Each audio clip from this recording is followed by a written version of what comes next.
तो hello friends, कैसे हो आप लोग। और आज हम जो है लमसम 3 महीने के बाद आप लोगों के सामने आए हैं। कुछ बहुत बड़ी इशू आ गया था, इसलिए मैं बिजी था। ओके, और अब मैं ट्राई करूँगा। ठीक है, ट्राई करूँगा भाई, हो जाएगा तो हम डेली आ करके एक वीडियो ज़रूर अपलोड करेंगे, है ना। चलिए, तो सबसे पहले आज देख लीजिए, आज हम लोग पढ़ने वाले हैं 73 को, ऑक्सफोर्ड करंट इंग्लिश ट्रांसलेशन का। चलिए, तो हम लोग आगे बढ़ते हैं। तो अगला देख सकते हो आप लोग, कुछ सेंटेंसेस दिए गए हैं, लेकिन हम इसे कैसे बनाएंगे। कि बहुत सारे बच्चे क्या करते हैं, बताते हैं कि सर आप समझाते नहीं है, सिर्फ बना करके चले जाते हैं। तो ऐसा नहीं करते हैं। और कुछ कहते हैं सर आप बनाइए, समझाइए कम, है ना। कुछ बोलते हैं ज़्यादा बोलिए मत। अब बताइए मैं क्या करूँ।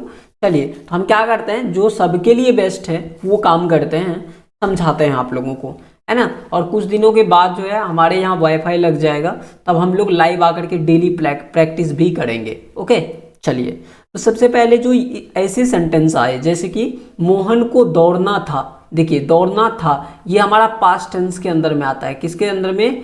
पास्ट टेंस के अंदर में इन्फिनिटिव बोलते हैं इसको। पास्ट टेंस के अंदर में क्या बोलते हैं? इन्फिनिटिव बोलते हैं, इन्फिनिटिव। ओके, इन्फिनिटिव बोलते हैं, जिसमें हम टू लगाते हैं वर्ब के पहले। ओके, देख लीजिए ध्यान से, क्या लगाते हैं? वर्ब के पहले टू लगाते हैं। ओके, अब ये पास्ट टेंस के अंदर है, तो इसमें जो हमारा जो स्ट्रक्चर होगा, क्या होगा? स्ट्रक्चर होगा, स्ट्रक्चर होगा, वो क्या होगा? वो होगा subject plus had plus two plus verb. Okay, क्या होगा? V1 आप लगा सकते हैं, कोई दिक्कत नहीं है यहाँ पे। ठीक है, चलिए, तो हम लोग क्या करते हैं, इसे बनाते हैं। मैं क्या करूँगा, कहीं कोने पे ये वाला मैं लिख देता हूँ। पहले मैं इसे डिलीट करता हूँ। ओके, ये मैंने सारे को डिलीट कर देना है। ओके ओके ओके, थोड़ा सा आप लोग पेशेंस रखिए, और हम लोग जो है टाइम ले करके इसे बनाएंगे, अगर आप लोग समझना चाहते हैं तो। अगर नहीं समझना चाहते हैं तो आपको पता है क्या करना है, प्ले स्टोर पे जाइए और करंट इंग्लिश ट्रांसलेशन डाउनलोड कर लीजिए। ओके, चलिए, हम इसे यहाँ पर देखते हैं। Subject plus had plus two plus verb 1। आप ठीक है, ऐसा लिख सकते हैं। चलिए, हम इसे बनाते हैं। सबसे पहला देखिए, सब्जेक्ट मतलब मोहन। अब देखिए, हैड लगाएंगे, लिखेंगे हैड, दौड़ना यानी कि टू रन। ओके, इस तरीके से। अगला अगर देखें, चलिए, अगला क्या है? उसे खाना था। हम क्या लिखेंगे? ही हैड टू ईट। ओके, अगला है तुम्हें आना था। क्या लिख देंगे? You had to come. आप देख सकते हो सभी के अंदर में हमने क्या लगा रहा है? टू लगा रहे हैं, है ना।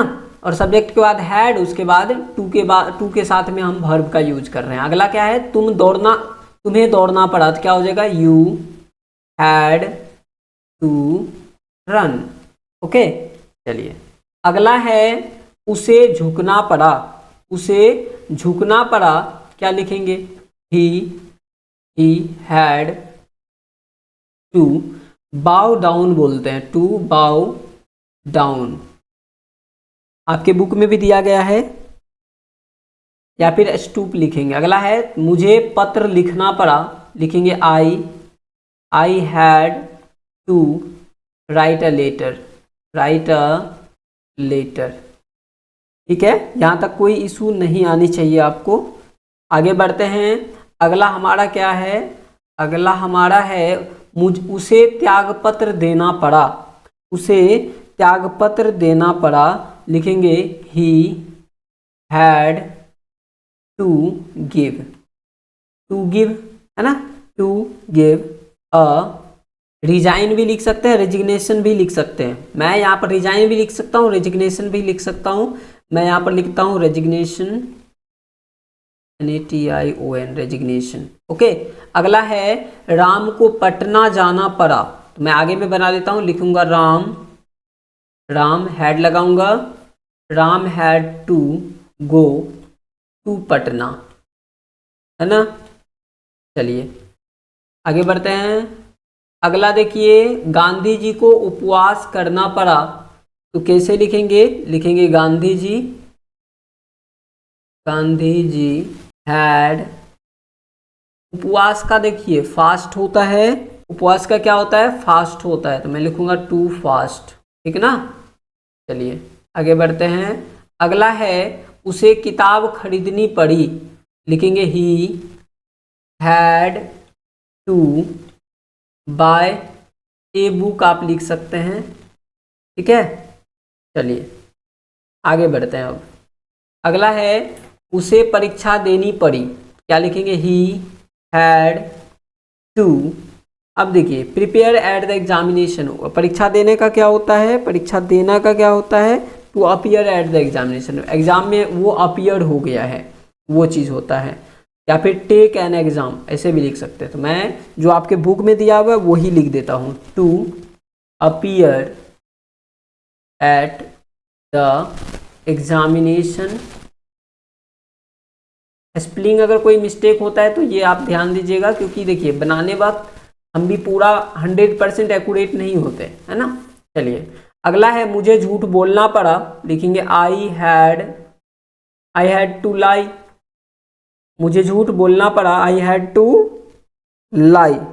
या फिर टेल अ लाई ऐसे भी लिख सकते हैं, मैं वैसे ही लिख देता हूँ जैसे आपके बुक में है, I had to tell a lie. आगे बढ़ें। अगला जो हमारा है वो है सीता को जंगल जाना पड़ा, क्या कर रहा है, सीता को जंगल जाना पड़ा, कैसे लिखेंगे, लिखेंगे Sita had to go to forest, होता है ना टू। अब यहाँ पर देखिए फॉरेस्ट हमारा सिंगुलर कॉमन है, इसलिए मैं लिख दूंगा द फॉरेस्ट, ठीक है। अगला देखिए राम को रावण से लड़ना पड़ा, क्या कर रहा है, राम को रावण से लड़ना पड़ा, पहले तो लिखिए Ram had to fight, Ram को रावण से लड़ना पड़ा, तो फाइट किसके साथ, विथ रावण, RAVAN या RAWAN, आप देख लीजिएगा क्या लिखना है आपको। अगला है मुझे भीख मांगनी पड़ी, लिखेंगे आई हैड टू बैग, लिख सकते हैं direct, I have to bag, okay. कोई इशू हो तो आप बता दीजिए, ओके। चलिए अगला है उसे पटना जाना था, लिखेंगे ही had to go to Patna, okay. चलिए अगला देखते हैं। अगला हमारा क्या है, अगला हमारा है मुझे एक बाघ मारना था, मुझे एक बाघ मारना था, तो चलिए हम लोग बनाते हैं, लिखेंगे आई हैड टू किल, मतलब मारना था क्या चीज, अ टाइगर। ध्यान दीजिएगा, आई हैड टू किल, मुझे मारना था क्या चीज, ए टाइगर, एक बाघ। अगला है तुम्हें शादी करनी थी, लिखेंगे यू हैड टू। अब यहाँ पर देखिए शादी करना का क्या आपको दिया, मैरी भी लिख सकते हैं, है ना। चलिए तो मैं लिख देता हूँ I had to get married लिख देता हूँ, ओके। चलिए अगला है मुझे सच बोलना पड़ा, लिखेंगे I had to speak the truth, okay. मैं थोड़ा इसको देख लेता हूँ अच्छे से, ओके। मैं लिखता हूँ यहाँ पर ट्रूथ। अगला है उसे घर बेचना पड़ा, तो लिखेंगे ही हैड टू सेल, उसे घर बेचना पड़ा, तो क्या लिखूंगा, सेल। अब देखिए घर क्या है हमारा, सिंगुलर कॉमन नाउन है, तो लिखूंगा द हाउस। ये सब का आप भी ध्यान रखिए, आगे बढ़िए। अगला देखिए राम को अपने पिता की आज्ञा माननी पड़ी, राम को अपनी पिता की आज्ञा माननी पड़ी, तो चलिए हम इसे बनाते हैं, राम हैड टू, ओबे मतलब होता है आज्ञा मानना, या फिर ओबे आप लगा सकते हैं, ठीक ना। तो ओबे मतलब होता है आज्ञा मानना, तो मैं लिखूंगा टू ओबे, क्या लिखूंगा, to obey his father order, okay. क्या कर रहा है, Ram had to obey, Ram मानता है, हिज फादर ऑर्डर, अपने पिता की आज्ञा, ओके। अगला देखिए मुझे इंतजार करना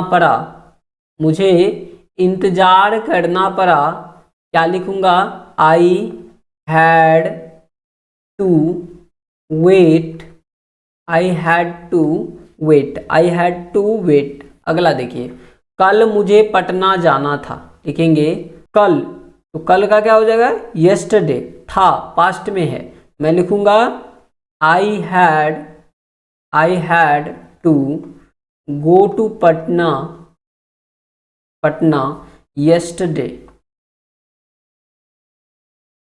यस्टरडे। ओके, अगला देखिए, उन लोगों को कुछ करना था, लिखूंगा दे हैड, यार मैं एक काम करता हूँ वो मिटा देता हूँ, थोड़ा कलर चेंज करते हैं हम लोग। They had to, they had to, कुछ करना था, do something, do something. Okay, अगला देखिए, अगला 25 में क्या है, मुझे अंग्रेजी पढ़नी थी, लिखूंगा had to I had to study, पढ़नी थी, स्टडी क्या चीज, इंग्लिश। अगला देखिए, राम को इंतजार करना था, क्या लिखूंगा, Ram had to wait, Ram had to wait. Okay, full stop. I hope आप लोगों को समझ में आया होगा, अगर समझ में नहीं आया तो कमेंट बॉक्स खाली है, आप बता सकते हैं, है ना। चलिए, तो आप लोगों को करना ये है ना कि आप लोग हमें याद दिलाते रहिए, आप लोग क्या कीजिए, टेलीग्राम पर जुड़ जाइए, टेलीग्राम, टेलीग्राम पर आप जुड़ जाइए, मैं आपको डिस्क्रिप्शन में लिंक दे दूंगा, या फिर आप जाइए डिस्क्रिप्शन के अंदर, वहीं से डाउनलोड कर लीजिए। ओके, और ऑक्सफोर्ड करंट इंग्लिश ट्रांसलेशन है आपके पास, डाउनलोड कर लीजिएगा, उसको प्ले स्टोर पे अवेलेबल है, जूनियर इंग्लिश का भी है, ब्रिटिश का भी है, द प्रैक्टिकल का भी है, तो सब में कुछ एक्सरसाइजेज हैं, कुछ नहीं है, लेकिन ब्रिटिश में, जूनियर में और करंट में पूरे हैं। ओके, चलिए, तो मिलते हैं हम आप लोगों से अगले वीडियो में अगले दिन।